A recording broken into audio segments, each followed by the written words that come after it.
All right, let's talk about the Green Bay Packers. As we're getting closer and closer to the new league year, just a few short days away now, free agency can officially kick off. I know some of you guys who follow the NFL news very closely, you're seeing a lot of moves already being made. The Packers have been linked to a few, but it's very clear that this Green Bay team, as talented as it is, right? We know quarterback great. LaFleur's a great coach. We've got some good pieces, both sides of the ball, young guys and veterans. There are a number of key areas the Green Bay Packers must address if they want to take that next step and go back to making deep playoff pushes. Good seasons in 2023 and 2024, but lacking those deep playoff runs we're coming to expect of the Green Bay Packers. Fortunately for the Pack, they got 46 million bucks, a little bit more in cap space to play with to upgrade their roster, and they've got a couple key areas, position groups they need to get addressed, problems they need to get solved. And we've got a number of great fits to help the Packers do just that. Without further ado, Miles, I will hand it over to you. Get us going with this first round of Packers fits, free agent fits Green Bay should go after. Yeah, Nick, I think the first thing Green Bay needs to look at, the first things I've selected, is that front four. The defensive line in general. They could use some upgrades across the defensive front. I think we saw Philadelphia, what they were able to do in the Super Bowl. That's what people need to do. They need to focus on that front four. Let's get into the first guy, none other than Falcon, Patriot, really Raven in my mind, but Matthew Judon coming here. I think he's a really solid player, but been with some bad organizations, had a little bit of a down year the last few years. I think he can come into this team for a bargain, a veteran guy, really doing some good stuff. But let's get into his stats. Matthew John, 32 years old, edge rusher, obviously. PFF grade 70.2, defensive grade, run defense grade of 67.3, not too bad, and a pass rush grade of 60.4. I think it could be better, but like I said, down year on the Atlanta Falcons, a team that really wasn't that dominant in the pass rush department. I think that Matthew Judon coming in, looking like he's at about a cap evaluation of $4.2 million right now. I think that's a pretty good bargain. If you bring in a guy like Judon, he could be a really solid player on this offense or defensive line, excuse me. Really just a guy that knows how to win. He's played on a lot of good teams, especially with his time with the Ravens and Green Bay. They've known what it's like to bring in Ravens pass rushers before. I think Zadarius Smith came in, did a lot of great stuff for Green Bay, solid player. So I think Judon could be that next guy. But we talk about it, disappointing into the season, losing to the Philadelphia Eagles. And now we're getting to that adage of, if you can't beat them, join them or have them join your team. And I think that's where my next pick here is Philadelphia Eagles, Milton Williams. I think this is the younger, the flashier pick. I think he's a little bit under the radar, but still a really, really solid player from a Super Bowl winning team. Got that championship pedigree. Let's get into his stats. Williams 26, he's 70.4 PFF grade, 69.8 run defense grade, and a 62.0 pass rush grade. Again, a guy very well balanced, isn't really deficient in one department or the other, can do everything at a pretty decent level. And I think he's underrated. I think you look at that Philadelphia front four, there's so many great guys that were in there. I don't really think Milton Williams got his time to shine when you had guys like Jalen Carter out there doing their thing, when you have, Jordan Davis, a lot of other really good interior guys on that Philadelphia team. Milton Williams could be a steal here for the Green Bay Packers. I think it would be either one of these guys, really good selections. But Nick, what do you think about these two options for the Packers?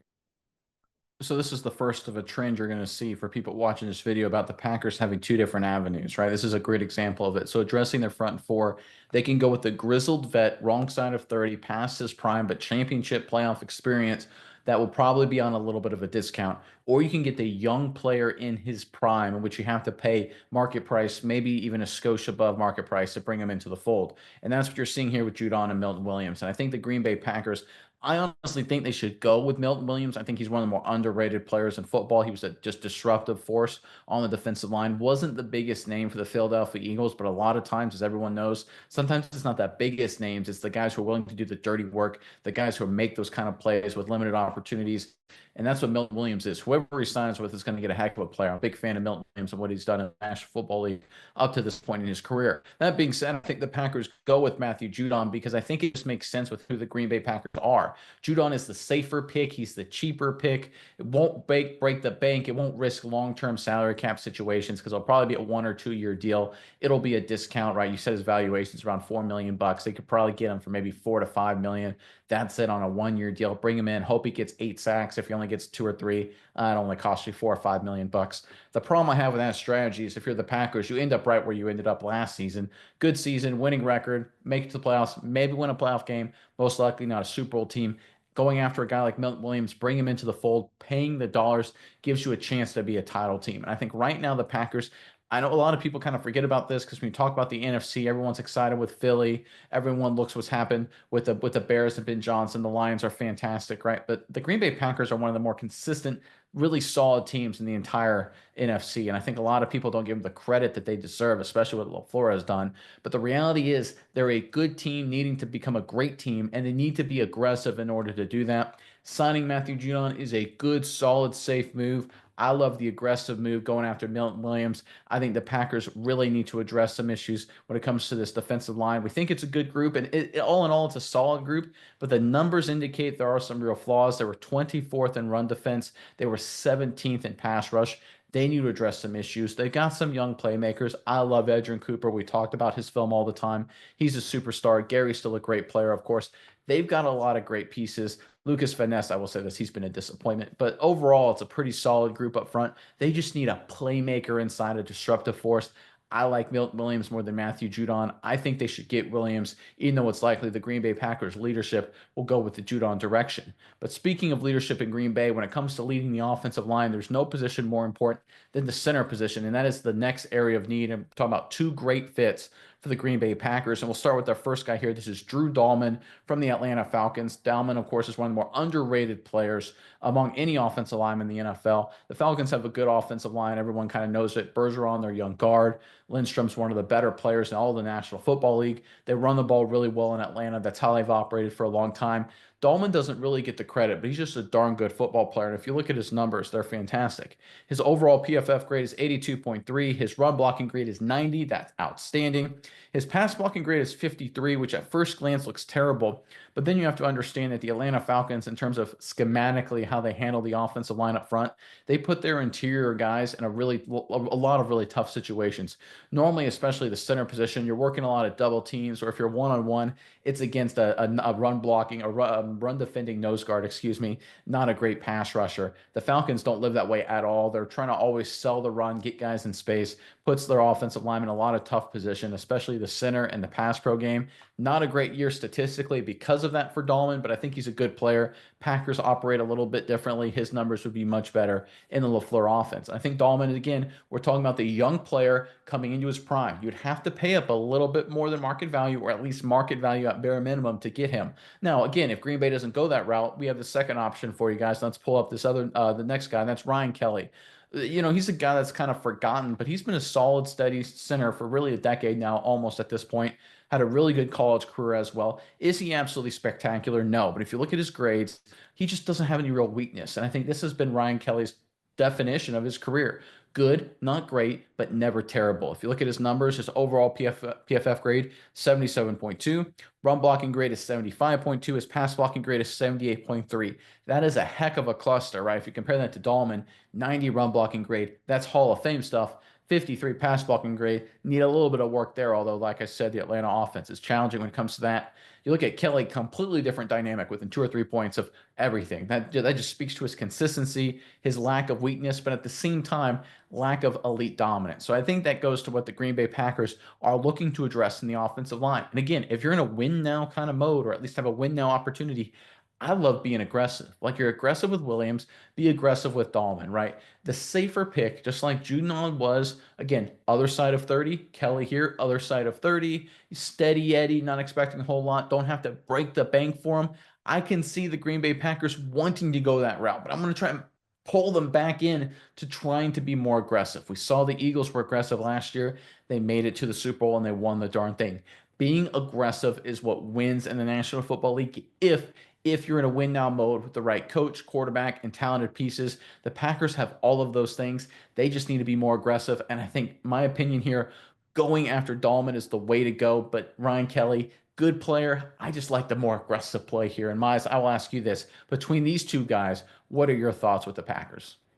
Yeah, Nick, I tend to agree with you. I tend to want to gamble on, the lower pass blocking grade of a guy like Dahlman, saying that scheme fit be much better in Green Bay for him. Probably see a notable rise. I'd look to see his pass blocking grade rise next year, no matter where he goes, as long as it's not the Atlanta Falcons. But that run blocking grade, it's just too hard to pass up for me. When you have a hard mauling center right in the middle of the field that you can run straight up the middle behind, that's what you gotta love. A guy like Dahlman, he really brings a lot to the table. And you think center, I mean, how much, the edge is really where the pass rush is coming up. Some guys have, push up the center. But I think Dahlman, once the scheme corrects for him, I think he's going to have a much higher pass blocking grade. Not something nearly enough to worry about. But I do think that in the regards of, for him, you can't pass up the run blocking grade. The run blocking grade's too important. Green Bay needs to come in. They've got Josh Jacobs back there. He's a really great running back. I think Jacobs paired with Dahlman in the center of the field, that could make for something really, really special. But we're talking about some things that could be special. Let's talk about the next position group that we want to highlight for the Green Bay Packers. That's the wide receivers. I think that's something that, there's a lot of really okay players in the receiving core. No one really special, but I think that we can get some guys in here that are really going to make a difference here. Let's get to our first guy, and that's none other than Rams receiver Tutu Atwell. And people might be saying, that's an interesting pick. And I think it is, but I think this is my guy that would be a Christian Watson replacement. Watson, really good, really fast. He's kind of can open up the field, but his injuries are just too much. It's really getting to be a point where he's so inconsistent with his ability to be on the field. And you know what they say? The best ability is availability. Tutu Atwell really screams to me field stretcher that you can bring in that's much more reliable. And let's look at his stats. 25 years old, 68.3 PFF grade, receiving grade of 66.6, and a drop grade of 66.8. Pretty sure-handed, pretty decent receiver. Overall, just very consistent, and he's got the speed. We know he does. He can open up the field. We've seen it happen time and time again.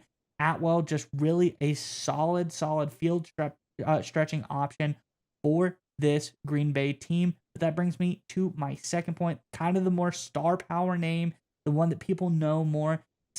I'd say over the radar rather than under the radar, like Tutu Atwell. And that's none other than Amari Cooper. Amari Cooper finished the season with the Buffalo Bills. I think he's a really solid player. You ask, does he still have it? Can he still do it? Well, we saw that last game he had, week 16, versus the Texans, where he went for like 256 yards and 2 touchdowns. Is absolutely crazy game by him.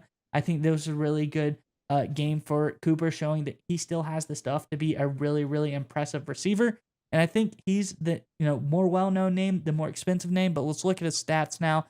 Cooper, 30 years old, 79.9 overall grade, 79.6 receiving grade, 55.4 drop grade. Got to remember, been playing on the Browns for a long time now, so it's a pretty bad environment to come out of. Still was on the Browns this year for a little while, moved over to the Buffalo Bills near the end of the season. But I think Amari Cooper is a guy that I really like. Strong veteran presence, great hands, has the ability to still turn it on when he needs to. Maybe he's lost a step a little bit over the last few years, but I think he's a really solid option for this Green Bay team. But nonetheless, Nick, what do you think about these wide receiver options for Green Bay? So I'm going to go against myself with the first two position groups we hit, where I was all about the young, aggressive play. Tutu Atwell, look, there's a lot to like. I mean, the guy's on the shorter side. Right? I think he's like 5'8", a buck 65. So he's very small in stature, but he's quick and explosive. He's sort of the anti-Watson, where Watson has every physical tool you could possibly want. He just, whether it's with drops or injuries, just hasn't lived up to the hype. He's an underachiever. Atwell's the opposite. He's been an overachiever his entire career. I think wherever he goes, he'll be a good addition. But I really like Amari Cooper here just because of fit just because of how Cooper likes to play. Amari Cooper's one of these weird guys, and you kind of alluded to it there, where he doesn't need the football at all for games at a time. I remember when he was with the Dallas Cowboys and with the Raiders, he was like this a little bit too.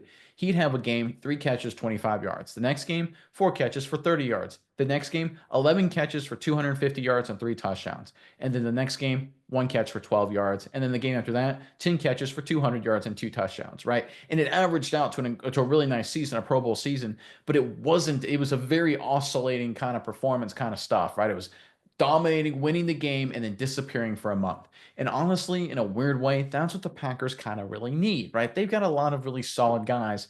They don't need a guy who comes in and has to demand 6, 7, 8, 10, 11 targets a game to make Jordan Love's life harder, to take carries away from the running game, or to take opportunities away from Wicks or from Reed or Musgrave or Kraft or whoever. They need a guy that when the opportunities are there, they can take over the game. The Packers receiving core, it's very solid. Their tight ends are solid. They don't have anyone that can take over a game when the opportunity's there. Amari Cooper, his entire career, has been a guy where if he plays the backup corner, he's going for 200, right? If he plays that bad secondary, he's going for a buck 80 and 3 scores. That's how he's been his entire career. The Packers have missed that, right? They've missed a guy that when there's a favorable mismatch, he can win the game by himself. And that's who Amari Cooper is. I also think they can get him at a big discount because a lot of people look at Amari Cooper's performance with the Buffalo Bills at the end of last season, not very productive, coming off the Browns too. But the reality is, in 2023, Amari Cooper was a Pro Bowler, right? He's had 1,000-yard receivers with the 1,000-yard receiving seasons, excuse me, with the Cleveland Browns, the Dallas Cowboys before that, and the former Oakland Raiders before that. Right now, of course, the Las Vegas Raiders. So we know he can be productive. He can take over games when the opportunity's there. And I think he's just a really calm demeanor guy. He doesn't really talk a lot, sort of the anti-diva, so he fits the Green Bay Packer culture. He's not going to be an issue. This would, like Stephon Diggs, for example, I'd be a little bit worried about that in terms of fitting in with LaFleur and Jordan Love in that kind of environment. Amari Cooper, no such problems there. Now, I don't think Tutu Atwell would have a problem either. He seems to be good head on his shoulders, all around smart guy for his own right. But I think what the Packers need at the wide receiver position, Cooper provides more of. So I think they should be more aggressive on the defensive line and on the offensive line and play a little bit safer and focus more on the fit with Amari Cooper. But there's a lot of different ways the Packers can go. And this time I want to hand it over to you guys watching this video. If you made it this far, please comment below. Give us your thoughts on what directions you think the Packers should go when it comes to free agency this offseason. If you like our fits, hate them, love to hear from you guys in the comment section below. But as always, I'm Nick, that's Andrew, and this has been Saturday Morning Inspection. Check us next time.